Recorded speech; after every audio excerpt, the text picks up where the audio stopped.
నమస్తే welcome to BCN news నేను విజయలక్ష్మి ముందుగా ముఖ్యాంశాలు పాయకరావుపేటలో హోంమంత్రి అనిత సుడిగాలి పర్యటన పాఠశాలను సందర్శించి సమస్యలపై ఆరా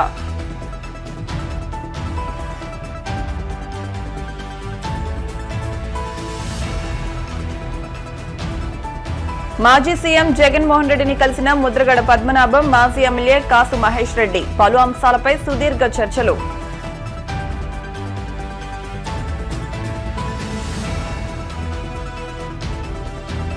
పర్యావరణానికి హాని కలిగించే కోన కార్పస్ చెట్లను తొలగించండి ప్రాణవాయువు విడుదల చేసే మొక్కలే నాటాలన్న Kakinada collector Shan Mohan Sagili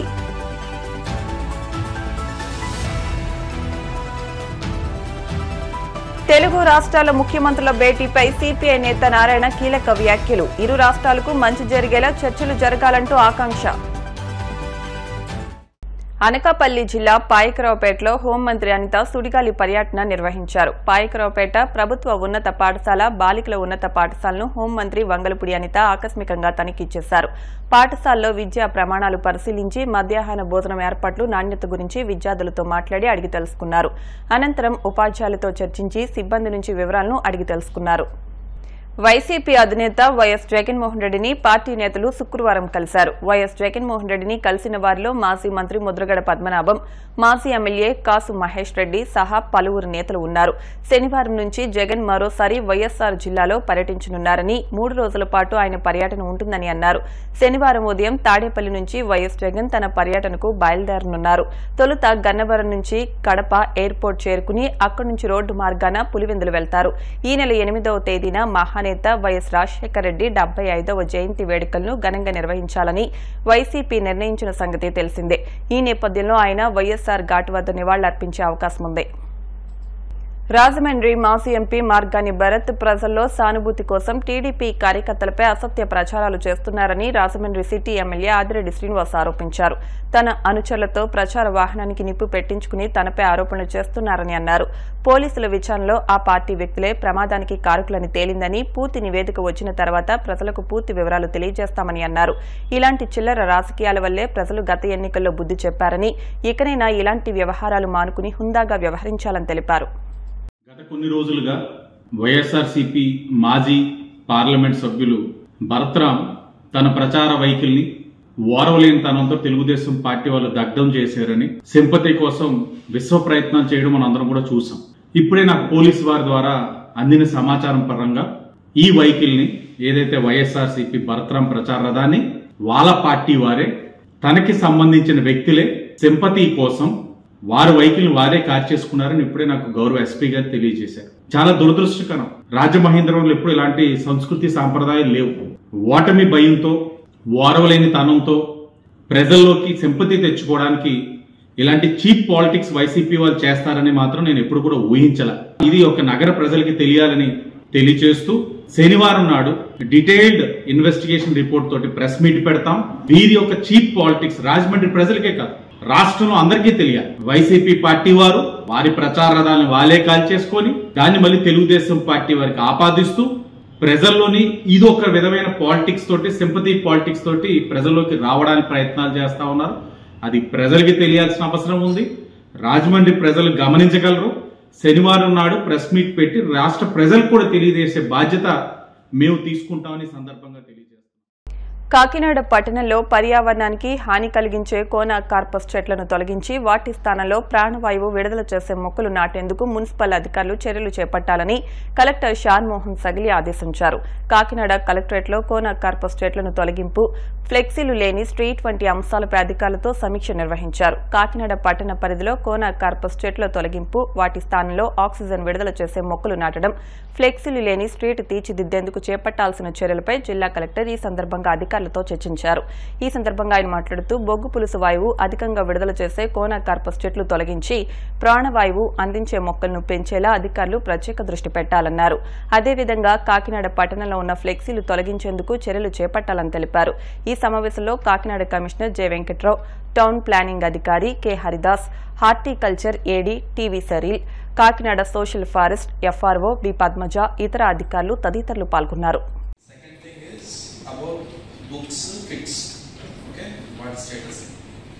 third thing is welfare.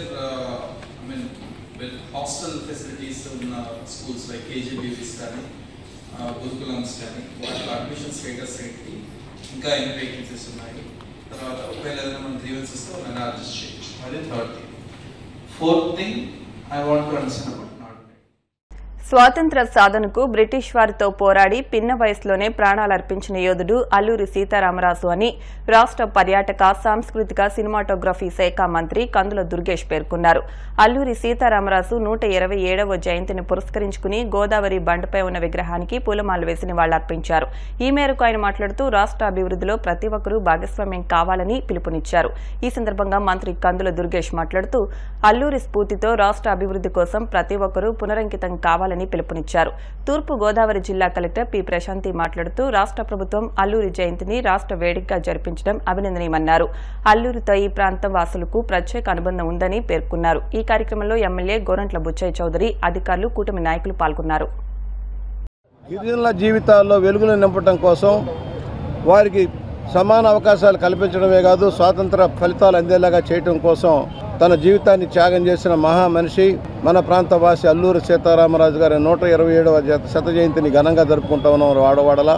ఆ రోజున ప్రశాంతంగా జీవనం సాగిస్తున్న గిరిజనుల జీవితాల్లో మంటలు రేపిన బ్రిటిష్ వారికి వ్యతిరేకంగా పోరాటం చేసిన యోధుడు.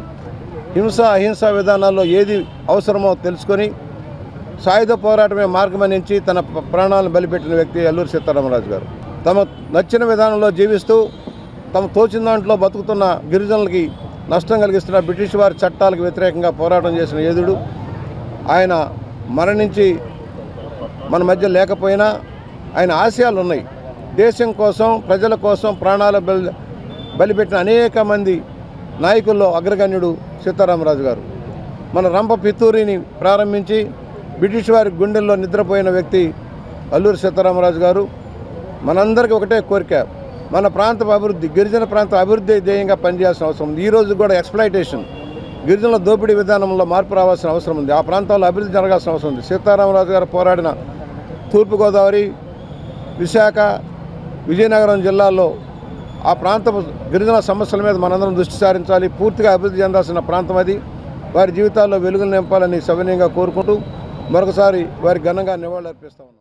ఆంధ్రప్రదేశ్ రాష్ట్రానికి ముఖ్యమంత్రిగా చంద్రబాబు అధికారం చేపట్టిన 23 రోజుల్లోనే 62 లక్షల మందికి ఇచ్చిన మాట ప్రకారం పింఛన్లు పెంచి పంపిణీ చేశారని టీడీపీ కడప జిల్లా అధ్యక్షులు శ్రీనివాసులరెడ్డి పేర్కొన్నారు. ఈ మేరకు ఆయన టీడీపీ కార్యాలయంలో మీడియాతో మాట్లాడుతూ మాజీ ముఖ్యమంత్రి జగన్మోహన్ రెడ్డి పదవి పోయిన బాధ నుంచి ఇంకా కోలుకోలేదని అన్నారు. టీడీపీ హామీల గురించి నెల్లూరులో మీడియా ముందు మాట్లాడడం అవివేకమని అన్నారు. అలాగే ఈవీఎంలు పగలగొట్టిన మాజీ ఎమ్మెల్యే పిన్నెల్లి రామకృష్ణారెడ్డిని పరామర్శించడాన్ని ఖండించారు. తెలుగుదేశం ప్రభుత్వం ఏర్పడి చంద్రబాబు నాయుడు గారు ముఖ్యమంత్రిగా ప్రమాణ స్వీకారం చేసి 23 రోజులైంది. నిన్నటి రోజు చూసాం మాజీ ముఖ్యమంత్రి జగన్మోహన్ రెడ్డి గారు మాట్లాడిన మాటలు. హామీలన్నీ చంద్రబాబు నాయుడు గారు చెప్పినారు, ఏవి అమలు చేయలేదని అడుగుతున్నాడు ఆయన. 23 రోజులకే హామీలు అమలు చేయలేదని చెప్పి అధికారం పోయిన ఫ్రస్ట్రేషన్ లో మాట్లాడుతూ ఉన్నాడు. ఒక బ్యాలెట్ బాక్సులు పగలగొట్టిన వ్యక్తిని ప్రపంచమంతా చూసింది ఆన్లైన్లో. ఆ వ్యక్తిని పరామర్శించేదానికి జైలుకు పోయి నెల్లూరులో మాజీ ముఖ్యమంత్రి గారు ఆయన ఏదో తప్పు చేయలేదు, గాంధీ మహాత్ముడు, సచ్చీలుడు, ప్రజాస్వామ్య పద్ధతిగా ఎన్నికలు చేశాడు అని పరామర్శించి చంద్రబాబు నాయుడు గారికి హెచ్చరికలు జారీ చేస్తా ఉన్నాడు. అయ్యా మాజీ ముఖ్యమంత్రి గారు, ఎన్నికల కోడ్ అమల్లో ఉన్నప్పుడు జరిగిన సంఘటన అది. అప్పటికి చంద్రబాబు నాయుడు గారు ముఖ్యమంత్రి కాల. పోలీసులు, ఎన్నికల కమిషన్ కేసులు పెట్టింది, తెలుగుదేశం ప్రభుత్వం కాదు. మీరు ప్రశ్నించాల్సింది ఎన్నికల కమిషన్. సాక్షాత్ ఎన్నికల కమిషనే నువ్వు పగలగొడుతున్న బాక్సులు చూసి కేసులు పెట్టింది. దయ్యాలు వేదాలు వర్లించినట్లు నిన్న నెల్లూరులో మాజీ ముఖ్యమంత్రి గారు మాట్లాడిన మాటలని చూసాం. ముఖ్యమంత్రి అయిన 19 రోజులకే అతి పెద్ద సంక్షేమ కార్యక్రమం రాష్ట్ర వ్యాప్తంగా 4,200 కోట్లు ఖర్చు పెట్టి 3,000 నుంచి 4,000 రూపాయలు పెన్షన్ ఇచ్చింది తెలుగుదేశం ప్రభుత్వం. అది కూడా ఎన్నికల్లో చెప్పిన హామీ ఏప్రిల్ నుంచే నేను అమలు చేస్తానన్న వాగ్దానాన్ని 3 నెలలు కలిపి 7,000 రూపాయలు ఇస్తే వృద్ధులు, వితంతువులు, వికలాంగులు ఎక్కడ లేని ఆనందం రాష్ట్ర వ్యాప్తంగా చూశాం. మీరు ఈరోజు ఇసుక మాఫియా చేశారు.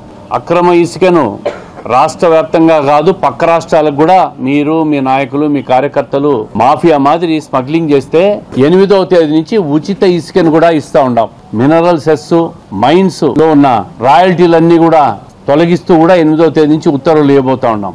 ఎన్నికల్లో హామీలు చెప్పినట్లు ఒక్క నెలలోనే మొదటి అత్యంత ఖరీదైన సంక్షేమ కార్యక్రమం పెన్షన్ తో పాటు పేద ప్రజలకు ఉచితంగా ఇసుక దొరకాలనే ఆలోచనతో రాష్ట్ర వ్యాప్తంగా కూడా 8వ తేదీ నుంచి ఉచిత ఇసుకను కూడా చెప్పడం జరిగింది.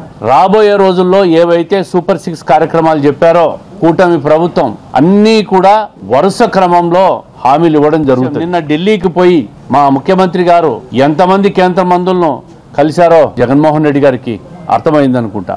ప్రతి మంత్రి దగ్గర రాష్ట్ర అభివృద్ధి మీద, రాష్ట్రంలో జరగాల్సిన భవిష్యత్ కార్యక్రమాల మీద, రాష్ట్రాన్ని పునర్నిర్మించాలనే ఆలోచనతో నిధులు రాబట్టేదానికి పోయి ఏ మంత్రి దగ్గర ఏ కార్యక్రమాలు చేశారో స్పష్టంగా అన్ని కూడా మీడియాకు చెప్పడం జరిగింది. 5 సంవత్సరాలుగా ఈ మాజీ ముఖ్యమంత్రి గారు ఢిల్లీకి ఎన్ని పర్యటనలు చేశారు? ఒక్క పర్యటనలో ఉన్న రాష్ట్ర ప్రయోజనాల కోసం ఎప్పుడన్నా మాట్లాడా? కలిసి వచ్చిన తర్వాత ప్రధానులు గాని మంత్రులు గాని ఎందుకు కలిసి వచ్చాను అని చెప్పి ఏ రోజైనా ప్రెస్ మీట్ పెట్టాడా?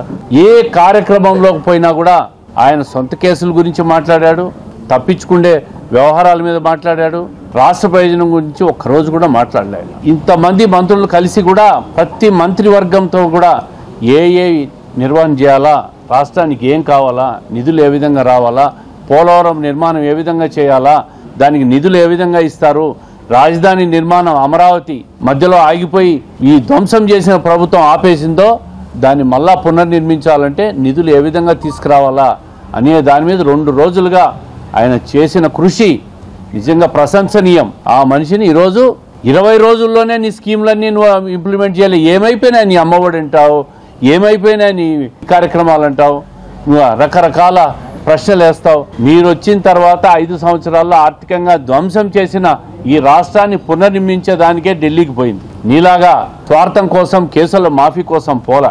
ఈరోజు ప్రజలకు మొహం చూపించలేక, ప్రజలకు ఏమి చెప్పాలో ఓడిపోయిన తర్వాత అర్థం కాక జైల్లో ఉన్న ఖైదీలను చూసేదానికి పోయినావు, ప్రజలకు మొహం చూపించలేక. ఒక ఫియర్ సైకోసిస్ అని మాట్లాడుతున్నావు. ఫియర్ సైకోసిస్ అనేది మీరు చేసిన ప్రయత్నం, మీరు చేసిన ప్రయోగం, మీరు ఆచరించిన విధానం. 5 సంవత్సరాలుగా ప్రజలను ఒక భయభ్రాంతులకు గురి చేసి ల్యాండ్ టైటిలింగ్ యాక్ట్ అనేది ఒకటి తీసుకొచ్చి ప్రజల ఆస్తులను దోచేయాలని చూశారు.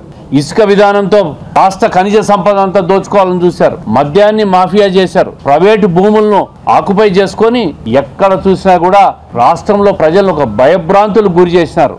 ఆ భయముతోనే ఫియర్ సైకోసిస్ లేకపోయింది రాష్ట్ర ప్రజలు నీ 5 సంవత్సరాల పరిపాలనలో. ఆ ఫియర్ సైకోసిస్ తో ఓటనే ఆయుధంతో సైలెంట్ గా 175కు 164 స్థానాలు తెలుగుదేశం కూటమి ప్రభుత్వానికి ఇచ్చారంటే మీ పరిపాలన మీద ఎంత వ్యతిరేకత వచ్చిందో మీరు ఒక్కసారి అర్థం చేసుకోవచ్చు. ఆ రోజేమో ప్రజాస్వామ్యబద్ధంగా ఓట్లేశారు 2019లో అని మాట్లాడినారు.